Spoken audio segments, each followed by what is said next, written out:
بسم اللہ الرحمن الرحیم کہ میں ان مذاکرات کی بات نہیں کرتا جب مذاکرات والی بات ہوتی ہے جو ظاہراً حکومت اور اپوزیشن کی کمیٹیاں ہیں، اور میں آپ کو بار بار اس وقت بتاتا تھا چونکہ میرے پاس اس سے جو خبر تھی، میں کہتا تھا کہ بٹوین دی لائنز، تو اب چونکہ سب ہی اس کے اوپر بات کرنا شروع ہو گئے ہیں، اور اس کے بعد D G I S P R کی پریس کانفرنس میں ایک صحافی نے سوال کر کے بتا دیا کہ فلاں رینک کا افسر جو ہے وہ ملاقاتیں کر رہا ہے۔ اب اس کے اوپر ایک بہت بڑا بریک تھرو کیا ہے، دیکھیے اس خبر کی تصدیق کو لے کے دو چار چیزیں آپ کو بتانی ہے، پھر میں اخبار والی بات آپ کو بتاتا ہوں کہ رات کو شیر افضل مروت نے خود اس بات کو تسلیم کیا کہ پی ٹی آئی حکومت اور اسٹیبلشمنٹ کے درمیان پہلے بھی وقتاً فوقتاً مذاکرات ہوتے رہے ہیں، لیکن انہیں خفیہ رکھا جاتا تھا۔ وسیم بادامی کے شو کے اندر انہوں نے اس بات کو مانا ہے ان مذاکرات کو لے کے، لیکن ان کے مطابق وہ اس کو خفیہ رکھتے تھے۔ ٹھیک ہے، یہ جس طرح سنجانی جلسے والی بات تھی یا پہلے والے معاملات، تو وہ سب کو اندازہ اس بات کا ہے، لیکن اس میں ایک چیز جو ہو رہی ہے شاید وہ اس طرح سے ڈسکس نہیں ہو رہی، وہ بشرا بی بی کا رول ہے۔ رات کو نصرت جاوید صاحب نے اس کے اوپر بات ضرور کی ہے کہ چونکہ وہ وزیر اعلیٰ ہاؤس کے اندر رہائش پذیر ہے، اور آپ یہ بھی جانتے ہیں کہ ان کے ساتھ اب سرکاری سیکیورٹی یا پروٹوکول ہوتا ہے خیبر پختونخوا حکومت کا، تو پھر سوال انہوں نے وہی بات کی کہ آخر وہ دو بار جب نکلی تو ان کی منزل کون سی تھی جب ان کے ساتھ سیکیورٹی یا گارڈز نہیں تھے، تو ان کے مطابق اس کا مطلب ہے کچھ نہ کچھ چل رہا ہے۔ اور انہوں نے پھر نصرت جاوید صاحب نے بھی کہا کہ میں یہ سوچنے پر مجبور ہوں کہ مذاکرات کسی اور سطح کے اوپر ہو رہے ہیں، اور دونوں لوپ میں اس ملک کا وزیر دفاع خواجہ آصف نہیں ہے۔ اب اس کا مطلب ہے کہ کوئی نہ کوئی بات چیت جو جہاں پہ ہو رہی ہے ایکچول وہی ہے، اور اس کے اندر خواجہ آصف نہیں ہے۔ اب خواجہ آصف کا مسئلہ یہ ہے کہ خواجہ آصف رات کو بھی ٹی وی شو کے اوپر بیٹھ کے اسی لیے شاید وہ پریشانی کا شکار تھے، اور وہ کہہ رہے تھے کہ آخر ان کو کیا ہوا ہے، یا ان کو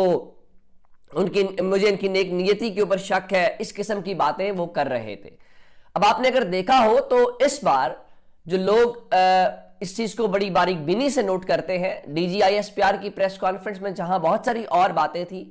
انہوں نے کہیں پہ بھی 9 مئی کو لے کے یہ نہیں کہا کہ جی وہ معافی مانگیں گے تو یہ ہوگا تو اس کے بعد جو ہے آگے چیزیں بڑھیں گی۔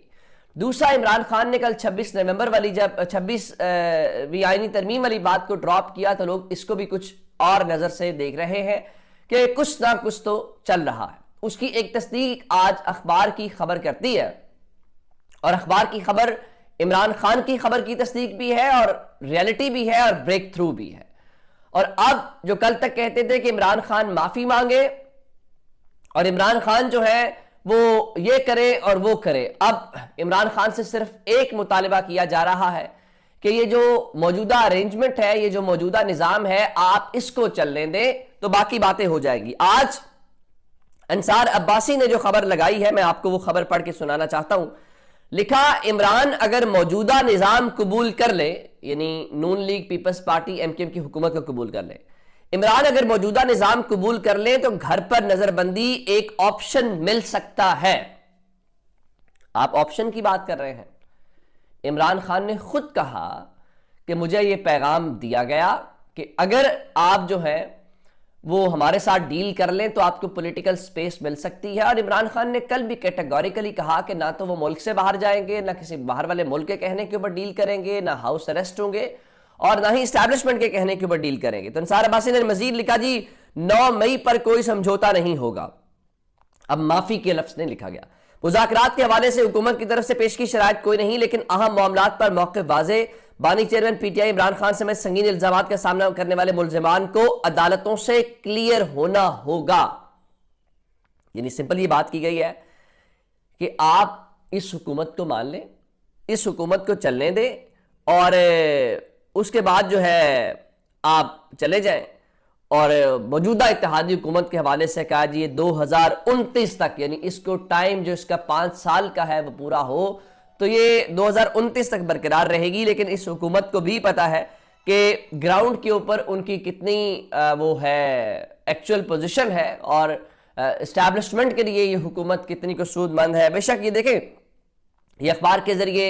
یہ ٹی وی کے ذریعے یہ بیانیہ بنانے کی کوشش کہ کبھی سہیل وڑائی صاحب لکھیں ہاں جی، وہ شہباز شریف سے اسٹیبلشمنٹ بڑی خوش ہے اور وہ سمجھتے ہیں کہ جناب موجودہ حکومت مشکل صورتحال میں بہت کام کر رہی ہے، اور انہوں نے شہباز شریف کو کہا ہے کہ معاشی صورتحال بہتر ہوگی تو آپ کی سیاست بھی بہتر ہو جائے گی۔ بالکل ٹھیک ہے، اور اب یہ والی بات ہے۔ اب جو ایک اور اس دوران صورتحال، آج ایک نوٹیفیکیشن ہے جس کے متعلق میں آپ کو اسلام آباد سے نوٹیفیکیشن کی بات کر رہا ہوں۔ اب جانتے ہیں کہ عادل بزئی کو جناب ایاز صادق نے اور جناب سکندر سلطان راجہ نے نواز شریف کی خواہش کے اوپر ڈسکوالیفائی کیا تھا، اور اس کے بعد ری الیکشن کی طرف جا رہے تھے، تو پھر سپریم کورٹ کی مہربانی کہ انہوں نے عادل بزئی کی جو سیٹ ہے اس کو بحال کیا۔ تو آج سپریم کورٹ سے بحال ہونے کے بعد الیکشن کمیشن نے بھی ان کی بحالی کا نوٹیفیکیشن جاری کر دیا ہے، اور اب وہ نون لیگ کے نہیں، یعنی عادل بزئی صاحب جو ہے اب وہ آزاد رکن قومی اسمبلی جو ہے وہ ہوں گے۔ اور آج عادل بزئی کی جیت ہے، تحریک انصاف کی جیت ہے، ان ووٹرز کی جیت ہے جنہوں نے انہیں عمران خان کے نام کے اوپر ووٹ دیا، لیکن جناب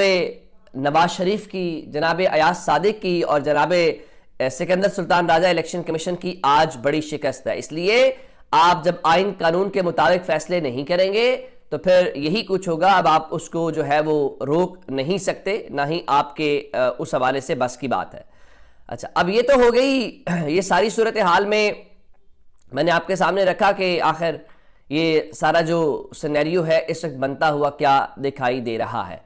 اچھا، اس دوران ایک ڈیولپمنٹ ہم نے رات دیکھی، چونکہ صرف تحریک انصاف کو کہنا جو ہے وہ، چونکہ افغانستان کے معاملات ہیں، آج افغانستان کے حوالے سے اسد کیسر صاحب جن کو آج ہی پشاور ہائی کورٹ نے 30 جنوری تک راہداری کی ضمانت دی ہے، تو وہ میڈیا سے گفتگو کر رہے تھے اور وہ یہی کہہ رہے تھے کہ دیکھیے افغانستان سے ہمارے رشتے تعلقات ہیں اور ہمیں اس کے اوپر کنسرنز ہیں، اور یہی بات مولانا صاحب کہہ رہے ہیں، یہی بات عمران خان کہہ رہے ہیں۔ اب رات کو کیا ہوا کہ فواد چودھری صاحب جو ہیں وہ محمد مالک صاحب کے شو میں بیٹھے ہوئے تھے مصدق ملک کے ساتھ، دو لیکے جو ہیں، انہوں نے کہا جو D G I S P R ہے چونکہ وہ انجینئرنگ کورس سے ہیں۔ اچھا، یہ بھی بڑا فرق ہوتا ہے کہ آپ کہاں کس کورس سے ہیں، آپ کا وہ سارا بیک گراؤنڈ یا آپ کا جو کام کا سٹائل ہے وہ انٹائرلی ڈیفرنٹ ہے۔ جگہ D G I S P R چونکہ انجینئرنگ کورس سے ہیں تو انہیں افغانستان کے معاملات کا کچھ پتہ نہیں ہے، اور انہیں چاہیے کہ وہ ڈی جی ایم او یعنی جو ملٹری آپریشنز کو دیکھتے ہیں ان سے یہ معاملات پوچھ لیا کریں، تو یہ ان کے لیے بھی بہتر ہوگا اور پاکستان کے لیے بہتر ہوگا۔ یہ بات ٹھیک ہے، اس دن جس طرح ڈی صاحب بات کر رہے تھے، افغانستان پاکستان کا کوئی صوبہ تھوڑی ہے، وہ ایک ساورن ملک ہے، تو ملکوں کے درمیان اختلافات ہوں بھی تو اس کا جو تھوڑا سا خیال کرنا پڑتا ہے، کہیں غصہ نہ ہو، کہیں استعال نہ ہو، کوئی چیزیں نہ ہو۔ چلے پاکستان کے بارے میں جو مرضی کہیں، یہ تو بیچارے ہم تو برداشت کر لیتے ہیں، لیکن ظاہر ہے کہ دوسرا ملک اور صورتحال ہے۔ تو اس کے اوپر مصدق ملک صاحب نے پھر فواد چودھری کو فوراً ہی جواب دیا، ان کا کہ فواد چودھری کہتے ہیں کہ D G I S P R کو کچھ پتہ ہی نہیں ہے، تو